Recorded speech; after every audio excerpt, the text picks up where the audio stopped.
Mala by Nimra Ahmed. Last episode part 5। Qasim पत्ती के फूलों से मुज़य्यन बागीचा उनका मुंतज़िर था। धूप निकली हुई थी, अलबत्ता ठंड इतनी थी कि उस बागीचे में बैठना नामुमकिन था। सो वो दोनों लकड़ी के लिविंग रूम के अंदर लेदर के सोफ़े पर साथ साथ बैठे थे। उनके सामने ऊंची कुर्सी पर बैठी भारी भरकम छोटे सफ़ेद बालों वाली बानो बैठी थी। उनको देख के सिलाइयाँ और ऊन गोद में रख लिया था। ऐनक उतार दी थी और एक्सरे करती निगाहों से पहले माहिर को देखा, फिर माला को, सर से पैर तक, फिर माहिर को। वो उसी तरह मुस्कुराए गया। कैसी हैं आप? टेपिस्ट्री के लिए आए हो? अबरू उठा के पूछती बूढ़ी बानों का चेहरा सपाट था। ना मुस्कुराहट थी, ना ही कोई खफकी। माहिर ने मुस्कुरा के सर को खम दिया। वो अपनी बिजनेस स्माइल चेहरे पे सजाए हुए था। ये माला है, उसने तारुफ करवाया। माला ने मुस्कुरा के सर अस्बात में हिलाया। बानो रस्मी सा मुस्कुराई, फिर वापस माहिर को देखा तो मुस्कुराहट की जगह संजीदगी ने ले ली। और इसको अपनी वकालत करने के लिए साथ लाए हो? Guilty as charged. वह हनूस मुस्कुरा रहा था। माला ने अपना कोट उतार दिया था, अलबत्ता माहिर गर्म लिविंग रूम के बावजूद अपने लंबे कोट में मलबूस था। खुश आमदीद माला। बूढ़ा आदमी ट्रे उठाए अंदर दाखिल हुआ तो ट्रे हाथों की कपकपाहट के बायस हल्की हल्की हिल रही थी और प्यालियाँ छनक रही थीं। माला तेज़ी से उठी और उनसे ट्रे लेनी चाहिए, लेकिन उन्होंने मुस्कुरा के नफ़ी में सर हिलाया और बदिक्कत झुक के ट्रे मेज़ पर रखी। उसमें चाय की प्यालियाँ थीं और कपकपाहट के बायस ज़रा ज़रा सी चाय बाहर गिरी थी। बानो ने अफसोस से आगा को देखा, फिर प्यालियों को। आगा किसी आदत की तरह एक टिश्यू बॉक्स की तरफ झुका, बदिक्कत 3 टिश्यू निकाले और पेचों के किनारे को साफ़ किया, फिर टिश्यू डस्टबिन में डालने गया। बानो की निगाहों ने तब तक उसका ताक़ुब किया जब तक वो साथ रखी कुर्सी पर आके बैठ नहीं गया। अब वो दोनों बूढ़े उनके सामने एक जैसी कुर्सियों पर खामोशी से बैठे थे, लेकिन ऐसी खामोशी जिसमें बहुत सा सुकून था। आप दोनों कितने अरसे से साथ हैं? माला ने दिलचस्पी से उनको देखा था और माहिर ने उसे। बानो हल्का सा मुस्कुराई। 45 साल से। हमारे बच्चे अपनी अपनी यूनिवर्सिटी, शादियों और अपने बच्चों में मसरूफ़ होके जा चुके हैं। छुट्टियों और त्योहारों में आते हैं। एक केयर टेकर है जो हमारा ख्याल रखती है। अबरू से किचन की तरफ इशारा किया जहाँ से खटपट सुनाई दे रही थी। इन दोनों को साथ देख के कुछ था जो उसके चेहरे पर लहराया था। वो मुस्कुरा दी। आपकी इंग्लिश बहुत अच्छी है, हालांकि इस मुल्क में लोगों की इंग्लिश ज़्यादा अच्छी नहीं होती। मैं एक लंबा अरसा इंग्लिश टीचर रही हूँ, बानो मुस्कुरा के बोली। उनका लहजा बरतानवी अंग्रेज़ी के जैसा था। अगर मैं आपसे पूछूं कि ज़िंदगी ने आपको वो कौन सा सबक दिया जो आप हर एक को देना चाहेंगी? जवाब में बानो की आंखों में सोगवारियत उतरी। ज़िंदगी ने मुझे एक बात सिखाई है। वो जैसे सांस रोके सुनी गई कि कोई किसी के साथ हमेशा नहीं रहता। लकड़ी के लिविंग रूम में एक उदास सी खामोशी छा गई। फिर माहिर खंकारा, जैसे ये टेपिस्ट्री, ये भी आपके साथ हमेशा नहीं रह सकती, इसलिए मैं इसे लेने आया हूँ। वो मुस्कुरा भी रहा था। बानो ने उसी तीखी मुस्कुराहट से उसे देखा। और हम ये तुम्हें क्यों दे दें? ताकि तुम उसको अपने दफ्तर में टांग के भूल जाओ।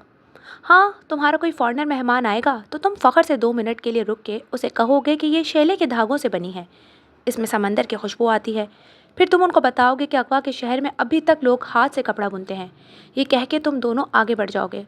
तुम्हारे इस चंद सेकंड के फ़ख्र के लिए क्या हम ये टेपिस्ट्री तुम्हें यूं ही उठा के दे दें? माहिर ने गहरी सांस ली, पीछे होके बैठा, टांग पे टांग जमा ली और सीने पर बाजू लपेट लिए, जैसे उसके बोलने के लिए अब कुछ बाकी नहीं बचा था। अबरू से माला को इशारा किया।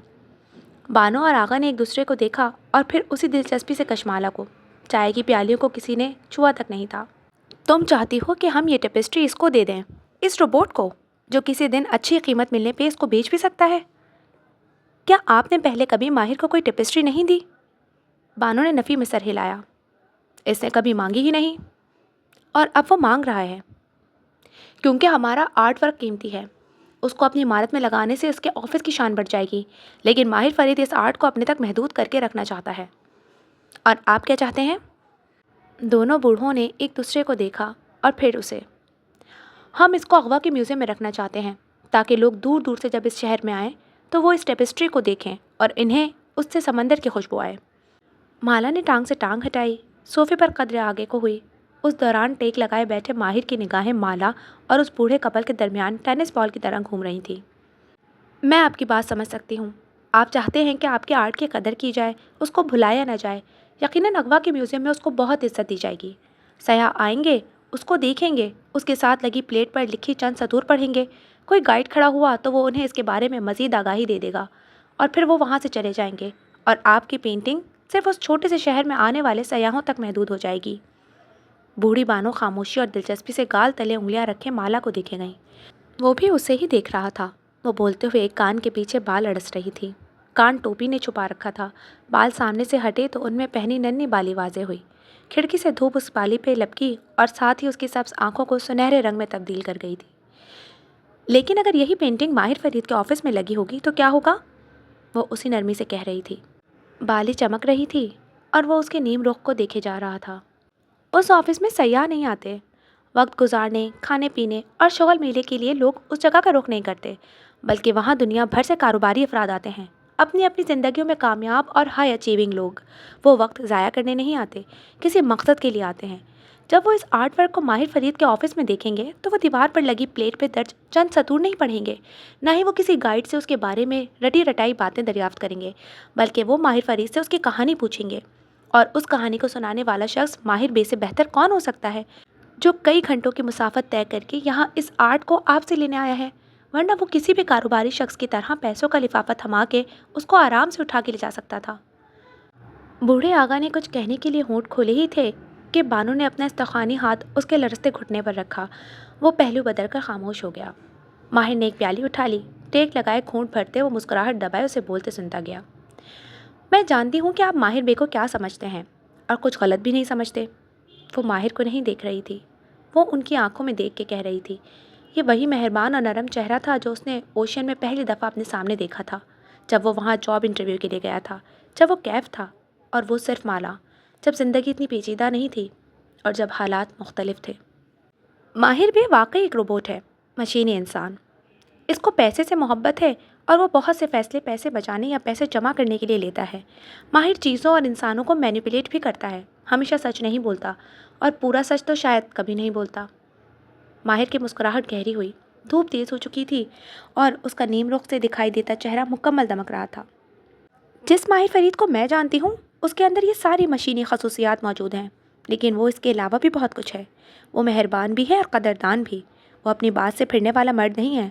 मैं जानती हूँ कि अपनी सबसे कीमती चीज़ के लिए उस पर भरोसा करना आपको बहुत मुश्किल लग रहा है, क्योंकि शायद आपके साथ ज़िंदगी ने पहले कुछ ऐसे धोखे किए होंगे कि आप हर रस्सी को सांप समझते हों और दोबारा भरोसा करके भरोसा टूटने की तकलीफ़ नहीं उठाना चाहते।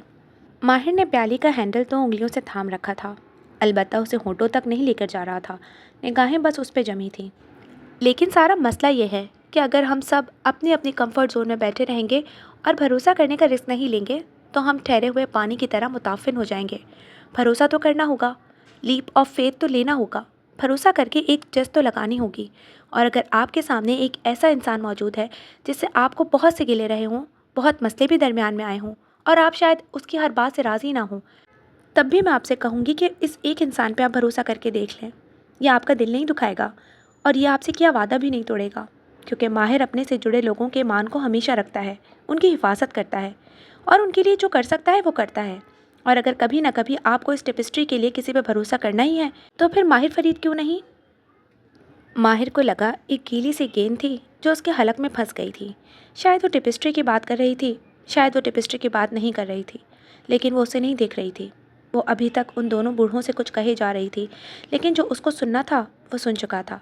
उसे लगा उसकी अपनी आंखों में पानी आ रहा है तो उसने टांग से टांग हटाई, उंगली की नोक से उसे साफ़ किया, इतनी महारत से कि कोई उसे देख ना सके। फिर सीधा होकर बैठा और अपनी बिजनेस स्माइल वापस चेहरे पे सजाए गुफ्तगू की तरफ मतवज्जा हुआ। बूढ़ी बानो मुस्कुराते हुए सर हिला रही थी। तुम लोग ये टेपिस्ट्री ले जा सकते हो। आगा ने एक नज़र अपनी बीवी को देखा। वो किसी बात से गैर आरामदेह था, फिर कंधे उचकाए। साथ ही वो सर दाएं बाएं हिला रहा था, जैसे वो मज़ीद कुछ नहीं कह सकता था। माला ने मुस्कुरा के उसकी जानिब चेहरा मोड़ा तो वो मुस्कुराया।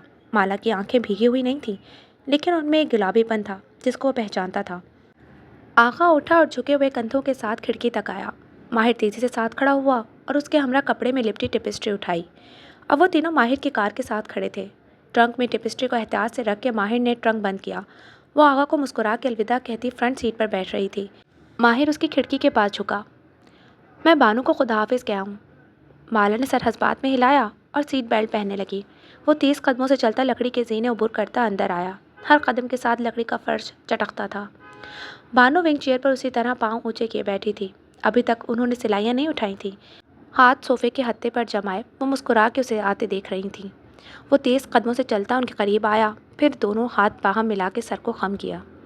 बहुत शुक्रिया, ये अच्छी लड़की है, उसको खोना मत।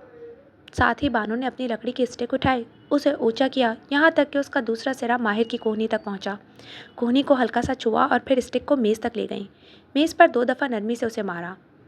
ड्रामा ख़त्म हुआ तुम्हारा, अब पैसे रखो, घूर के कहा था।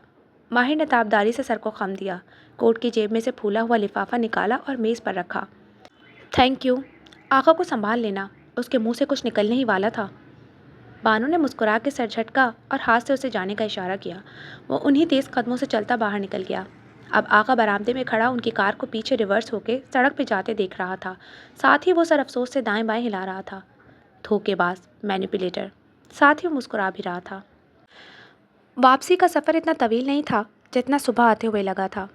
सरमा का दिन छोटा और जल्द दम तोड़ देने वाला था। रोशनी कम हो रही थी और उनकी कार खामोशी से सड़क पर दौड़ रही थी जब बाहर देखती माला को एहसास हुआ कि माहिर ने रफ्तार सुस्त कर दी है। उसने चौंक के माहिर को देखा। वो सड़क किनारे एक जगह पार्किंग तलाश कर रहा था। माला कुछ पूछने लगी, फिर होंठ वापस सी लिए। वो जानती थी कि वो कार क्यों रोक रहा था। वो गुफ्तगू अभी मुकम्मल नहीं हुई थी और माहिर फरीद अधूरी चीज़ों को मुकम्मल करना सीख रहा था।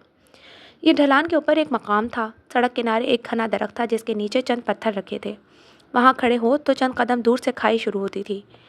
नीचे पानी बह रहा था और दाएं जानिब कई मील के फासले पर छोटी छोटी डब्बियों की सूरत अगवा के घर दिखाई देते थे जिनको अब वो पीछे छोड़ आए थे। वो चुपचाप दरख्त तले जा खड़ा हुआ था। चंद लम्हे वो कार में बैठी रही, लेकिन वो जानती थी कि वो उसके जवाब का मुंतज़िर था। माला ने सीट बेल्ट खोली, कार से निकली, एक नज़र बैक सीट को देखा जहाँ लापरवाही से रखा कोट अब की दफ़ा माहिर ने नहीं उठाया था। शायद उसे इतनी ठंड नहीं लग रही थी। उसने अलबत्ता अपना कोट निकाला। पहले उसे सुस्त रवि से पहना, फिर बहुत सा थूक निकला। टोपी को मज़ीद कानों से नीचे सरकाया और सीने पर बाजू लपेटे उसके पीछे आए। वो वहीं ढलान के किनारे खड़ा दूर नीचे फैली आबादी देख रहा था। वो उसके ऐन साथ आ रुकी। उसकी निगाहें भी आबादी पे जमी थीं। उफ़क़ पे सूरज की रोशनी दम तोड़ रही थी और आसमान पे जामनी रोशनाई फैलने लगी थी। क्या तुम टेपेस्ट्री की बात कर रही थी? मैं टेपेस्ट्री की बात नहीं कर रही थी। माहिर ने रुख उसकी तरफ मोड़ा, फिर उसके पैरों को देखा और ढलान के किनारे को। वो बिल्कुल कोने पे खड़ी थी। उसने अबरू से पत्थर की तरफ इशारा किया और ख़ुद पीछे चला आया। एक पत्थर के किनारे पर बैठा। माला दूसरे पत्थर पर आ बैठी। यूं के रुख उसकी जानिब मोड़ रखा था। अब वो उसका नीम रुख नहीं देख रहा था, बल्कि वो उसके सामने थी। वहाँ आका और बानो के घर की तरह धूप नहीं थी, बल्कि जामनी अंधेरा फैलने को बेताब था। उसके बावजूद उसे माला की आंखें अपने लिए उससे पहले इतनी शफाफ नहीं लगी थीं। तुम जानते हो मेरा दिल कितनी बुरी तरह टूट चुका है। मैं जानता हूँ, लेकिन मैं दुनिया की वो वाहिद इंसान नहीं हूँ जिसका दिल टूटा है। सबका दिल टूटता है, सब धोखा खाते हैं, सबको बुरे इंसान मिलते हैं। लेकिन अगर मैं इस खौफ से ख़ुद को ऊंचे किले में महफूज रखने की कोशिश करूँगी कि कहीं कोई फिर से नक़ब लगा के अंदर दाखिल ना हो सके, तो मैं कैद हो गई ना। माहिर खामोशी से उसे देखे गया। सर्दी से उसकी नाक सुर्ख पड़ रही थी और आंखों का गुलाबीपन वापस आ गया था। कुछ लोग खुद को एक बुरे वाक़े के बाद किले में बंद कर लेते हैं। मैं भी उन लोगों में से हूँ, लेकिन मज़ीद नहीं होना चाहती।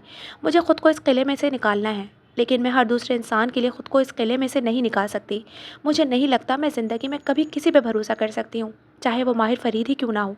लेकिन अगर किसी एक इंसान पे मैं दोबारा भरोसा करने की कोशिश कर सकती हूँ तो वो तुम हो। मुझे ये भी मालूम है कि ऐसा कभी नहीं होगा कि तुम मेरा दिल नहीं दुखाओगे, क्योंकि सब इंसान एक दूसरे का दिल दुखाते हैं। और माहिर ने कुछ कहने के लिए होंठ खोले, लेकिन माला ने हाथ उठा के उसे खामोश करा दिया। और ऐसा भी कभी नहीं होगा कि तुम और मैं तल्ख नहीं होंगे। अगर हम एक खैमा एक साथ लगाते हैं तो आंधी भी आएगी, तूफान भी होगा, और कभी न कभी इस खैमे को कोई जलता हुआ अंगारा छू के आग भी लगाने की कोशिश करेगा। हर इंसान दूसरे का दिल कभी न कभी दुखा देता है, तल्ख बातें बोल देता है। एक वक्त आता है जब हम इंसान एक दूसरे से बेजार भी हो जाते हैं। ये भी मालूम है मुझे कि तुम मुझसे हमेशा सच नहीं बोलोगे, क्योंकि सारे मर्द कहीं ना कहीं झूठ ज़रूर बोलते हैं। ये भी जानती हूँ कि तुम जितना भी कह लो, तुम हमेशा मेरी और मेरे बच्चे की हिफाजत नहीं कर सकते, ना ही तुम मेरी ज़िंदगी के बाकी प्रॉब्लम हल कर सकते हो। वो ठहर ठहर के बोल रही थी, सब आंखों से उसकी आंखों में देखते हुए। अक़ब में पहाड़ों पे दूर दूर तक अंधेरा फैलता जा रहा था। ऐसा नहीं होगा कि तुम्हारे साथ होने से मेरे माजी के ट्रॉमास हील हो जाएंगे, या मैं खुद को बदर का मुजरिम समझना छोड़ दूंगी, या बदर कभी बोलने लगेगा, या हमारा खैमा इस दुनिया का सबसे परफेक्ट घर होगा। मुझे ये सब मालूम है, لیکن اس کے باوجود اگر کسی ایک انسان پہ میں بھروسہ کرنے کی کوشش کر سکتی ہوں تو وہ تم ہو، کیونکہ میں یہ جانتی ہوں ماہر اگر کبھی میرا دل بھی دکھائے گا تو وہ اس دل کو واپس جوڑنے کی کوشش بھی کرے گا۔ اگر کبھی وہ مجھ سے حقیقت چھپائے گا تو میری حفاظت کرنے کے لیے۔ اس کے ساتھ لگایا گیا خیمہ بے شک دنیا کا بہترین خیمہ نہیں ہوگا، لیکن وہ ایک انسان ہوگا جو عزت دینا جانتا ہوگا۔ خفا ہوگا تو بھی عزت دینا نہیں چھوڑے گا، غصہ ہوگا تب بھی ہاتھ نہیں اٹھائے گا، جانے یا انجانے میں دل دکھائے گا لیکن پھر بات کو کلیئر بھی کرے گا۔ تمہارے اوپر میں زندگی کی ہر چیز کا بھروسہ نہیں لاد سکتی، لیکن اتنا اعتماد مجھے تمہارے اوپر ہے کہ جو بھی مسئلہ راستے میں آئے گا تم اس کو حل کرنے کی کوشش کرو گے اور بنا بات کیے جگہ کو چھوڑ کے نہیں جاؤ گے۔ کیا تم بھی مجھ پہ اتنا بھروسہ کر سکتے ہو؟ مالا کی آواز میں تھکان تھی، جیسے ایک لمبے سفر کے بعد وہ تھک چکی تھی۔ اس کو احساس بھی نہیں ہوا اور آنسو اس کی آنکھوں سے بہہ کے تھوڑی پہ لڑک رہے تھے۔ وہ چند لمحے آرزدگی سے اسے دیکھے گیا۔ دانت سے ہونٹ کاٹتے ہوئے ماہر کو احساس نہیں ہوا کہ نچلے ہونٹ سے خون رسنے لگا تھا۔ میں جانتا ہوں کوئی انسان کسی کی حفاظت نہیں کر سکتا، نہ اس کے سارے مسئلے حل کر سکتا ہے، اور اگر میں تمہارے سارے مسئلے حل نہ بھی کر سکا تب بھی میں کوشش کروں گا۔ مجھے تمہارے اوپر مکمل بھروسہ نہیں ہے کہ تم آندھی کے پہلے جھونکے پہ جگہ چھوڑ کے نہیں چلی جاؤ گی، لیکن میں بھروسہ کرنے کی کوشش کر سکتا ہوں کہ تم فرار کے بجائے مجھ سے ہمیشہ بات کرو گی اور جو بھی مسئلہ ہوگا اس کو میرے سامنے رکھو گی۔ تم ہر مسئلے کو اکیلے حل کرنے کی کوشش نہیں کرو گی، بلکہ مجھے واقعی میں اپنا ساتھی سمجھ کے اپنے مسئلے میرے سامنے رکھو گی، اور ہم کبھی بات کیے بنا جگہ چھوڑ کے نہیں جائیں گے۔ ایک ساتھ خیمہ لگانے کا مطلب یہ نہیں ہوتا کہ خیمے کی زمین میں کوئی کنکر، کوئی کرچیاں ہمیں زخمی نہیں کریں گی، لیکن کم از کم ہم ایک ساتھ ہوں گے۔ میں تمہارے اوپر یہ بھروسہ کرنے کی کوشش کر سکتا ہوں اگر تم ہمیں ایک چانس دے سکو۔ مالا نے ہتھیلی کے پش سے آنکھیں رگڑی۔ اس کے گال اور ناک سرخ ہو چکے تھے۔ پھر وہ ہلکا سا مسکرائی، اسبات میں سر ہلایا۔ میں تمہیں اپنا جواب بتا چکی ہوں۔ ماہر نے انگلی سے اپنے ہونٹ کو چھوا، پھر پورے کو دیکھا تو اس پر خون لگا تھا۔ اس نے ہتھیلی کے پش سے ہونٹ رگڑ دیا۔ اسے لگا اس کی آنکھوں میں پھر سے نمی تھی۔ میں یہ نہیں کہہ رہا کہ ہم کل سے ہی ایک نئی زندگی شروع کر دیں، نہ ہی مجھے کسی بھی چیز کی جلدی ہے، لیکن میں یہ جانتا ہوں کہ ہم نے ایک بہت لمبا وقت ضائع کیا ہے اپنی انا میں، جگہ چھوڑ کے چلے جانے والی عادت میں، اور دوسرے کی بات نہ سننے کی غلطی کرنے میں۔ جہاں اتنا وقت ضائع کر دیا ہے وہاں تھوڑا سا وقت اور لگا لیتے ہیں اور کوشش کرتے ہیں کہ آہستہ آہستہ زندگی کو ایک ساتھ تعمیر کریں۔ میں، تم، بدر اور ہلال۔ مالا نے گہری سانس لی اور گردن اوپر نیچے ہلائی۔ میں، تم، بدر اور ہلال۔ پھر اس نے کلائی پر بندھی گھڑی دیکھی اور ارد گرد پھیلتا جامنی اندھیرا۔ ہمیں بہت دیر ہو گئی ہے، یہ باتیں اب ہم شہر واپس جا کر بھی طے کر سکتے ہیں، لیکن بدر میرا انتظار کر رہا ہوگا۔ وہ اٹھ کھڑی ہوئی۔ دور نیچے پھیلتی بستی کی ماچس کی ڈبیوں جیسے گھروں میں دھیرے دھیرے روشنیاں جلنے لگی تھیں۔ ایک مایوس سی شام میں امید کے قمقمے جگمگانے لگے تھے، اور ان دونوں مسافروں کو بالآخر اپنی منزل کی طرف واپس جانا تھا۔ وہ کار کا دروازہ کھول رہی تھی جب دور کہیں فضا میں ایک گنگناہٹ سی گونجی۔ Happy birthday to you. Mala نے چونک کے دائیں بائیں دیکھا، پھر ماہر کو۔ وہ خاموشی سے اندر بیٹھ رہا تھا۔ کیا تم نے سنا؟ ماہر نے چونک کے اسے دیکھا۔ کیا؟ شاید اسے سمجھ میں نہیں آیا تھا۔ یہ music, happy birthday to you, یہ مجھے بار بار سنائی دیتا ہے۔ وہ اب ناگواری سے سیٹ بیلٹ کھینچ کے باندھ رہی تھی۔ آلیان، اٹس اوکے، اگنور کرو، وہ کوئی نئی چال چل رہا ہوگا۔ ماہر کار اسٹارٹ کر رہا تھا۔ وہ البتہ غیر آرام دہ ہو گئی تھی۔ میوزک ابھی تک بج رہا تھا اور بہت سے لوگ کورس میں گنگنا رہے تھے۔ Happy birthday to you. Zaheer کی آواز سب سے اونچی تھی۔ جس وقت ماہر فرید کی سیاہ کار اونچی نیچی گھاٹیوں والی سڑک پر دوڑتی استنبول کی جانب بڑھ رہی تھی، اس وقت شہر کے وسط میں ایک سڑک کنارے ایسی ہی ایک سیاہ کار کھڑی تھی جس کی ڈرائیونگ سیٹ پر بیٹھا سوٹ میں ملبوس شخص ایئر پوڈز کان میں لگائے سامنے دیکھتے ہوئے کہہ رہا تھا، وہ ابھی تک میری نگاہ میں ہے کبیرہ خانم۔ اس وقت وہ کہاں ہے؟ اپنے ہوٹل روم میں کسی پینڈولم کی طرح دائیں بائیں ٹہلتی کبیرہ بیگم فون کان سے لگائے بے قراری سے پوچھ رہی تھی۔ ڈرائیور نے ونڈ اسکرین کے پار سڑک کو دیکھا جو ایک گلی کے دہانے پہ مڑ رہی تھی۔ یہاں اکا دکا ٹریفک کی آمد تھی۔ ایک سپر مارکیٹ کھلی تھی اور گلی اندر مڑتے ہوئے ایک کلب کی طرف جا رہی تھی جس کے باہر معمولی سا رش تھا۔ یہ تنگ و تاریک مشتبہ قسم کی گلیوں والا نیبرہڈ تھا جہاں ایک ٹریش کین کے ساتھ سنہرے بالوں والا آلیان کھڑا تھا۔ بال ہوڈی میں ڈھکے ہوئے تھے اور اس کی کبیرہ بیگم کے ڈرائیور کی جانب پش تھی۔ وہ الجھے ہوئے انداز میں بحث کرنے کے انداز میں سامنے کھڑے آدمی سے کچھ کہہ رہا تھا۔ وہ چند بسیں بدل کے اس علاقے تک آیا ہے، اسے کسی سے ملنا تھا شاید۔ کس سے مل رہا ہے؟ میں نے آپ کو تصویریں واٹس ایپ کی ہیں، کوئی عرب نوجوان ہے۔ ڈرائیور کے ہونٹ ایک دم اوہ میں سکڑے۔ آلیان کے مخاطب دراز قد آدمی نے غصے سے اس کے کندھے کو 2 انگلیوں سے دھکا دیا۔ خلاف توقع اس نے جواب میں کچھ نہیں کیا، بس کندھا چھڑایا اور پیچھے کو ہٹ گیا۔ وہ عرب آدمی اب انگشت شہادت سے اشارہ کرتا کچھ کہہ رہا تھا۔ اتنی دور سے ڈرائیور کو آواز نہیں آتی تھی، البتہ وہ آلیان کے ملاقاتی کے تاثرات پڑھ سکتا تھا۔ یہ تاثرات یونیورسل تھے، کوئی بھی ملک ہو، کوئی بھی قوم ہو، کوئی بھی زبان ہو، ایسے تاثرات صرف ایک صورت میں کسی شخص کے چہرے پہ آتے تھے۔ اس نے اس آدمی کے پیسے دینے ہیں، ادھار ہے یا شاید کسی کی پیمنٹ؟ ڈرائیور دھیرے سے مسکرایا۔ وہ اس ساری کارروائی میں کبیرہ بیگم کے ساتھ گواہ رہا تھا۔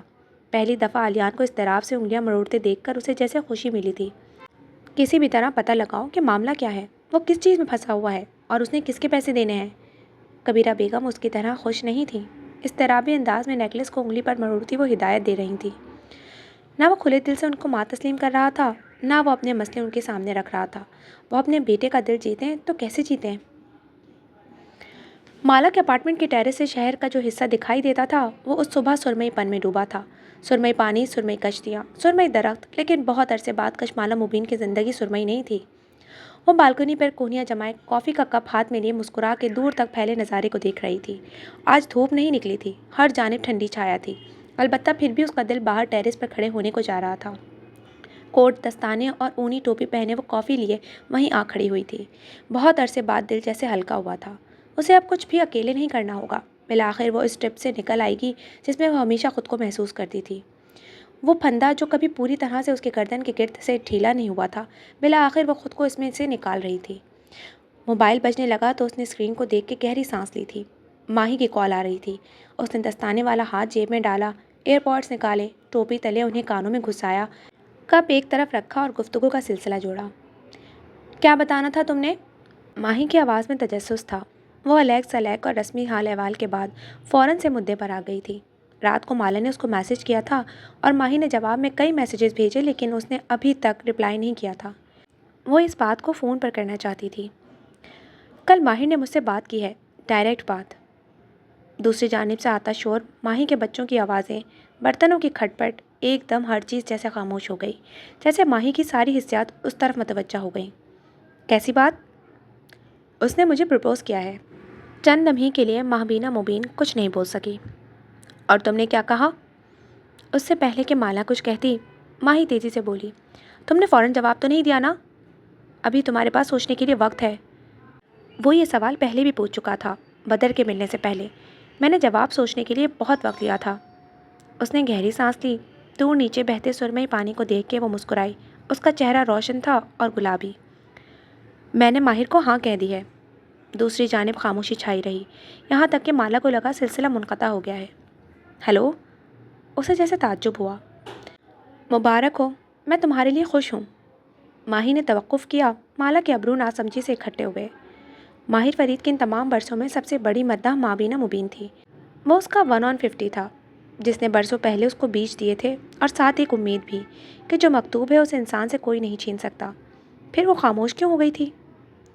لیکن کیا؟ لیکن یہ کہ کیا تم واقعی ماہر جیسے انسان کے ساتھ زندگی شروع کرنا چاہتی ہو؟ تم ماہر کی سب سے بڑی فین تھی ماہی۔ اسے جیسے برا لگا تھا۔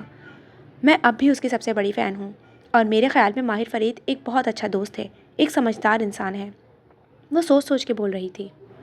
کیف کے لفٹ کے دروازے ایک دوسرے سے جدا ہوئے تو اسے زین کو سامنے کا منظر دکھائی دیا۔ قطار در قطار کیبن، بہت سے جھک کے کام کرتے سر۔ وہ ہیل سے چلتی آگے بڑھی تو ٹک ٹک کی آواز پہ بہت سی گردنیں اس کی جانب گھومی۔ سفید ڈریس پہ مخملی نیلا لمبا کوٹ پہنے، کونھی پر بیگ جمائے، ماتھے پر سن گلاسز، وہ بگڑے ہوئے تاثرات کے ساتھ ماہر کے آفس کی طرف چلتی جا رہی تھی۔ وہ تمام سر جو اس کی جانب مڑے تھے وہ آفس کی جانب مڑ گئے، جہاں ماہر فرید دروازے سے باہر آ رہا تھا۔ چارکول گرے سوٹ میں ملبوس، پالش ہوئے جوتوں کے ساتھ مسکرا کے اس نے سیڑھیوں کی جانب اشارہ کیا۔ سوزی درمیان میں رک گئی، ناپسندیدگی سے زینوں کو دیکھا اور اس جانب بڑھ گئی۔ ماہر بھی اسی طرف بڑھنے لگا۔ ہال میں موجود تمام آنکھوں نے ان دونوں کا پیچھا کیا۔ ماہر فرید ایک بہت اچھا دوست ہے، بہت اچھا مشورہ دینے والا، محنت کرنے والا، ایک اچھا کاروباری انسان۔ مجھے اگر کبھی کام کے سلسلے میں کوئی مدد چاہیے ہوئی تو میں سب سے پہلے ماہر بے کے پاس ہی جاؤں گی، لیکن نیلا مخملین پردہ ہٹا کے سوزین ٹھک ٹھک کرتی اندر داخل ہوئی۔ ماہر اس کے پیچھے اندر داخل ہوا، شیشے کا دروازہ بند کیا، क्लिक की आवाज़ से लॉक किया और सरबराही कुर्सी के पीछे जा खड़ा हुआ। सुजैन उसको सख्त निगाहों से देखती एक कुर्सी तक आई, बैग ठक से मेज़ पर रखा मगर बैठी नहीं, बाजू सीने पर लपेटे। बीरबल कहाँ है और वो मुझसे बात क्यों नहीं कर रहा? लेकिन माहिर ने ज़िंदगी में कभी कोई रिलेशनशिप कामयाबी से चलाया नहीं है। अपनी कज़न से मंगनी की, वो भी किसी और वजह से, जैसा कि तुमने मुझे बताया है, और फिर उसको भी छोड़ दिया। रिलेशनशिप के मामले में उसका ट्रैक रिकॉर्ड कुछ अच्छा नहीं है। इतनी उम्र और कामयाबियां हो जाने के बावजूद अगर एक आदमी सेटल डाउन ना हो सके तो उसका मतलब है कि उसको कोई औरत पसंद तो आ सकती है, लेकिन किसी औरत के साथ घर बनाना, फैमिली बनाना उसके लिए बहुत मुश्किल होगा। बीरबल तुमसे बात नहीं करना चाहता। सूट में मलबूस आदमी खड़ा उसे इत्मीनान से कह रहा था। आपने कुछ किया है उसके साथ? ज़बरदस्ती उसको मुझसे दूर कर दिया है। यकीनन उसका फ़ोन भी ले लिया है ताकि वो मुझसे बात ना कर सके। वो फनकारी थी। बैठो सूजी, बैठ के बात करते हैं। तुमसे ये बात खड़े होके नहीं सुनी जाएगी। शादी के लिए इंसान का बहुत अच्छा होना, बहुत खूबसूरत या दौलतमंद होना ज़रूरी नहीं है, लेकिन उसके अंदर इमोशनल इंटेलिजेंस का होना ज़रूरी है। उसे रिश्तों को निभाना आना चाहिए।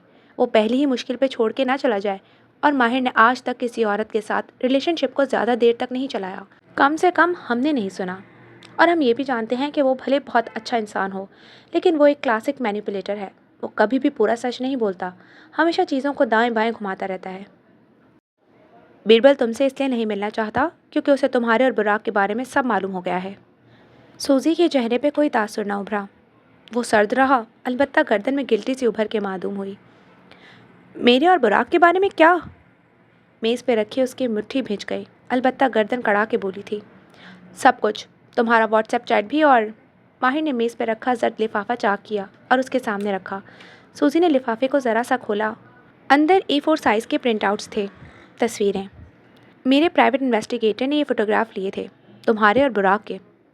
सूजी ने नेल पॉलिश लगी उंगलियों से फ़ोटोग्राफ निकाले, सरसरी सा उनको देखा और एक तरफ डाल दिया। ये फ़ोटोग्राफ मेरे और बुराक के डिनर के हैं। उस डिनर में और लोग भी थे, लेकिन शायद आपके फ़ोटोग्राफ़र ने जानबूझ के सिर्फ हमारी ही तस्वीरें ली हैं। इससे क्या साबित होता है?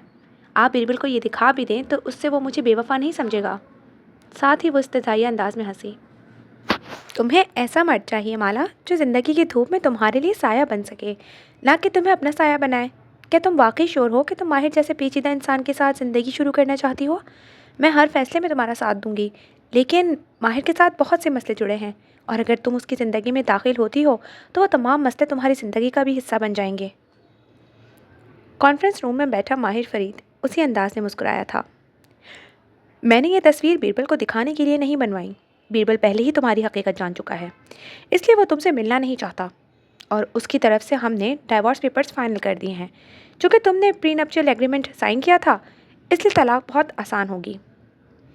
सूजी के चेहरे पे बहुत से रंग उभरे थे। गुस्से से मुट्ठी भींच गई। मैंने कहा ना, उन तस्वीर से आप कुछ साबित नहीं कर सकते, ना अदालत में ना बीरबल के सामने। ये तस्वीर ना मैंने अदालत के लिए ली हैं, ना ही बीरबल के लिए। सूजी एकदम बिल्कुल ठहर के उसको देखने लगी। उसके टोन में कुछ ऐसा था जो मुख्तलिफ था। मसले तो हम सबके साथ जुड़े हैं माही। कोई भी इंसान इमोशनल इंटेलिजेंस में परफेक्ट नहीं होता। मैं एक यूनिक इंसान हूँ, माहिर यूनिक इंसान है। हम दूसरों को अपने रवैये से खुद सिखाते हैं कि हमसे मोहब्बत कैसे की जानी चाहिए, हमें क्या बात पसंद है और क्या बात नहीं। पहले ही दिन से ना उसको समझ में आ जाएगा कि मुझे कैसे ट्रीट करना है, और ना मुझे समझ आएगा कि उसे कैसे ट्रीट करना है। लेकिन ज़िंदगी से मैंने इतना सीखा है कि दो लोग एक रिश्ते को मजबूत तभी कर सकते हैं जब वो उसके लिए मेहनत करें। जैसे जिम में मेहनत के बगैर बॉडी नहीं बनती, कारोबार में मेहनत के बगैर कामयाबी नहीं मिलती, वैसे ही रिलेशनशिप में भी मेहनत करनी पड़ती है। सवाल ये है कि क्या तुम माहिर फरीद के लिए वो मेहनत करने पे तैयार हो? हाँ, मैंने ख़ुद को तैयार कर लिया है, क्योंकि हम दोनों ज़िंदगी में जब भी एक दूसरे को खोते हैं, हम हमेशा एक दूसरे की तरफ वापसी का रास्ता ढूंढ लेते हैं। मैंने ये तस्वीर ना अदालत को दिखाने के लिए ली है, ना बीरबल को दिखाने के लिए। वो सिगार उठा के होंठों में दबा रहा था, फिर रुक के पूछा, डू यू माइंड? सूजी ने नाक से मक्खी के अंदाज में हाथ झुलाया। माहिर ने लाइटर से सिगार सुलगाया, एक सांस अंदर खींची, सिगार बाहर निकला।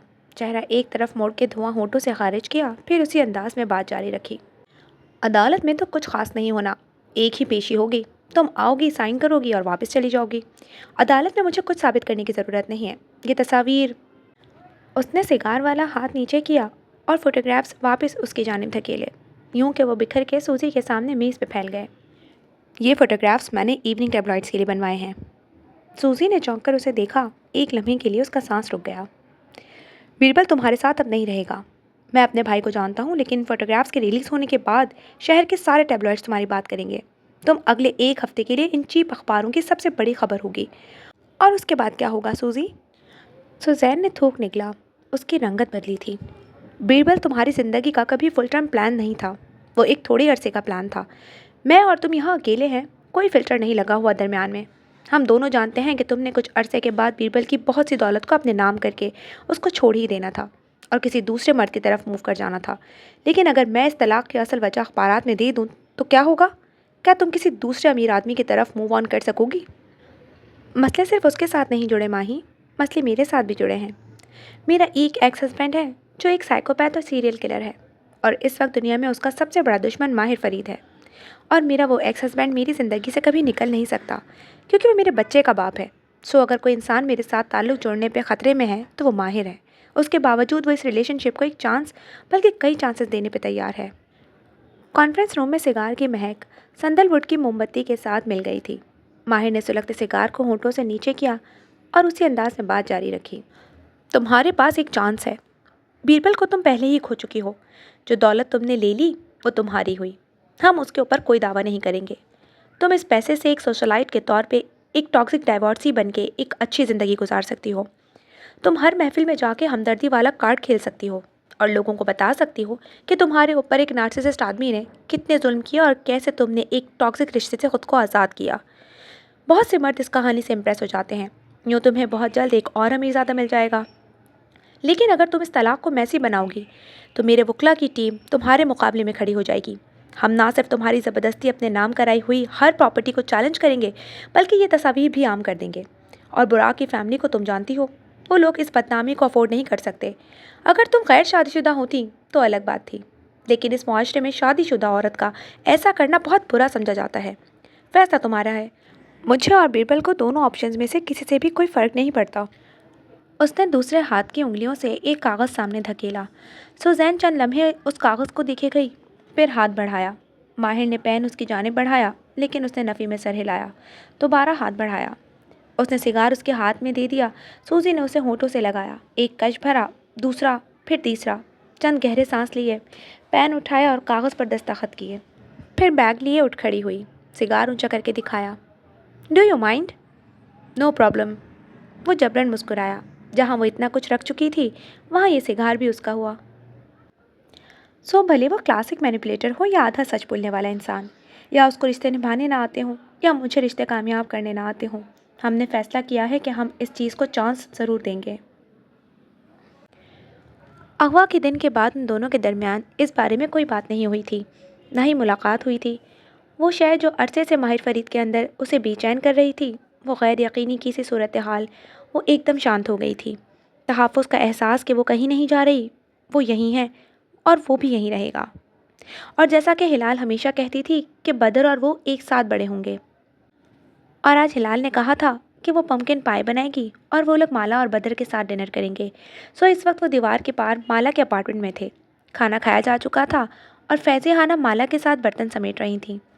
یہاں فرید لار کی طرح کا فرنیچر نہیں تھا، چند آئیکیا کے صوفے اور خالی خالی سا لیونگ روم، وسط میں ایک سستا سا کارپیٹ شاید مالا نے بچے کے لیے لا کر بچھایا تھا۔ اس پر اس وقت بدر اور ہلال آلتی پالتی کیے بیٹھے تھے۔ بدر سر جھکائے سامنے بکھرے بلاکس کو ایک دوسرے پر جوڑ رہا تھا۔ ماہر بالکونی کی کھڑکی کے ساتھ کھڑا قہوے کے گھونٹ بھرتا خاموش مسکراہٹ کے ساتھ ان سب کو دیکھ رہا تھا۔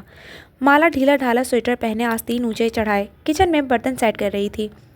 گاہے بگاہے وہ ایک نگاہ ماہر پہ ڈال لیتی اور مسکرا دیتی۔ اس کی ایک مسکراہٹ ہر چیز کو جیسے شانت کر دیتی تھی۔ ماہر کی نگاہ بار بار کاؤنٹر پر رکھے مالا کے مگ تک جاتی۔ اس کا قہوہ ٹھنڈا ہو گیا تھا۔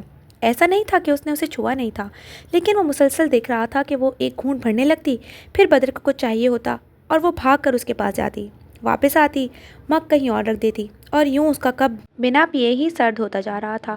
یا شاید وہ اس کو بھول گئی تھی۔ شاید مائیں ایسی ہی ہوتی ہیں، ان کی کافی ٹھنڈی اور کھانے باسی ہوتے ہیں، لیکن وہ اس سب میں خوش ہوتی ہیں۔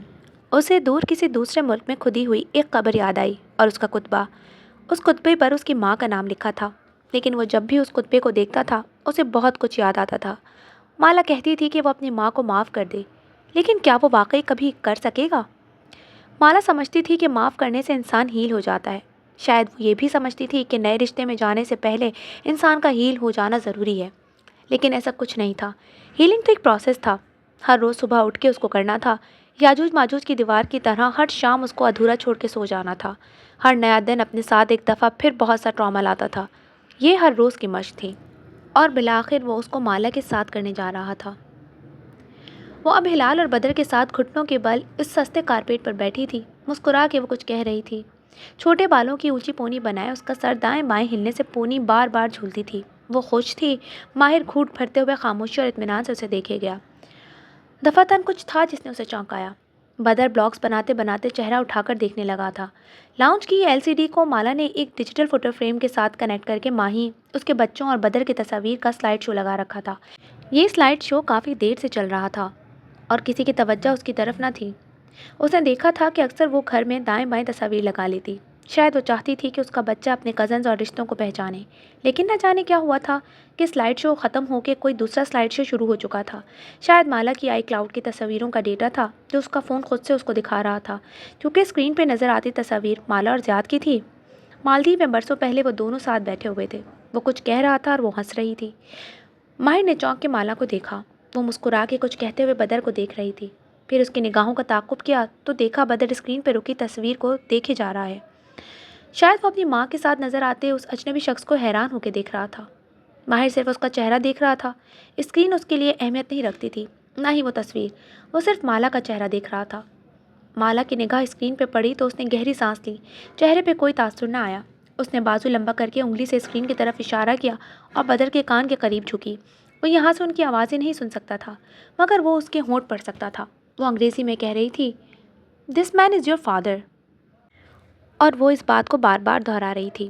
بدر کو ذہن میں رجسٹر ہوا یا نہیں, اس نے سر واپس بلاکس پہ جھکا لیا. ماہر کو لگا تھا کہ شاید وہ عجیب آکورڈ محسوس کرے گا, لیکن ایسا کچھ نہیں ہوا. وہ تحفظ کا احساس جو وہ اس کو اغوا میں دے چکی تھی, کوئی بھی چیز اس کو زائل نہیں کر سکتی تھی. کچھ چیزیں حقیقت تھیں, جیسا کہ زیاد بدر کا باپ تھا. انگلی سے اسکرین کی طرف اشارہ کرتی مالا کی نگاہ اس پہ پڑی. پھر اس نے بازو نیچے کیا اور مسکرا دی. ماہر نے مسکرا کے سر کو اس بات میں خم دیا. انسان اپنا ماضی نہیں بدل سکتا. اس سے بھاگنے کا کوئی فائدہ نہیں تھا. اس نے سوچا کہ وہ بھی اس کے ساتھ جا کے بیٹھے. تبھی فون بجنے لگا. ماہر نے ان تینوں کو کارپیٹ پر بیٹھے دیکھتے ہوئے فون کان سے لگایا. سر, ضیاء سلطان جس بار میں جاتا ہے ہمیں اس کا پتہ معلوم ہو گیا ہے. ماہر فرید کے تمام اعصاب جیسے ساکت ہو گئے. عمار کہہ رہا تھا, مالک بھی چاہتے ہیں کہ ہم اس کو وہیں پہ ختم کر دیں. بارستہ کی جگہ ہمارا آدمی اس کی ڈرنک میں کچھ ملا دے گا. ایسا خاموش زہر جس سے علامتیں ہارٹ اٹیک کی آئیں گی. واٹ؟ وہ ویسے بھی ایک ناپسندیدہ شخص ہے. اس کے مرنے کا کسی کو افسوس نہیں ہوگا, نہ ہی کسی کو اس شہر میں اس کی کمی محسوس ہوگی. اگر ہمیں یہ کام کرنا ہے تو ہمیں ابھی کرنا ہے, اگلے 1 گھنٹے کے دوران, کیونکہ اگر وہ یہاں سے چلا گیا تو معلوم نہیں وہ دوبارہ آئے گا یا نہیں. تم لوگ ایسا کچھ نہیں کرو گے. مالک صاحب کا میرے اوپر بہت پریشر ہے. وہ بہت خفا ہوں گے اگر انہیں معلوم ہو گیا کہ میں نے آپ کو بتا دیا ہے. اس لیے اگر کوئی شخص انہیں روک سکتا ہے تو وہ آپ ہیں. اب آپ مجھے بتائیں کہ کیا کرنا ہے, کیونکہ مجھے آخری حکم انہی کا ماننا ہوگا. عمار کہتا جا رہا تھا اور وہ کارپیٹ پر بیٹھے بچے کو دیکھ رہا تھا. بچہ تصویر سے بے نیاز واپس اپنے بلاکس کی طرف متوجہ ہو گیا تھا. مالا اس کے سر پر ہاتھ پھیرتی مسکرا کے کچھ بتا رہی تھی. بچے نے صرف سر اس بات میں ہلایا. وہ مگن سے چھوٹے چھوٹے ہاتھوں سے ایک بلاکس کو دوسرے پر رکھ رہا تھا. سر, آپ بتائیں کیا کرنا ہے. کسی کو اس شہر میں ضیاء سلطان کی کمی محسوس نہیں ہوگی. کسی کو اس شہر میں ضیاء سلطان کی کمی محسوس نہیں ہوگی. کسی کو اس شہر میں ضیاء سلطان کی کمی محسوس نہیں ہوگی. تم وہیں رکو, میں آ رہا ہوں. میرے آنے سے پہلے کچھ مت کرنا. وہ فون تیزی سے نیچے کرتے ہوئے دروازے کی طرف بڑھا. دور بیٹھی کشمالا نے تعجب سے چہرہ اٹھا کر اسے دیکھا. وہ جبراً مسکرا کے جلدی جلدی معذرت کرتا باہر کو بھاگا تھا. اسے مالک کو روکنا تھا. وہ قاتل نہیں تھا اور ایک بچے سے اس کا باپ نہیں چھین سکتا تھا.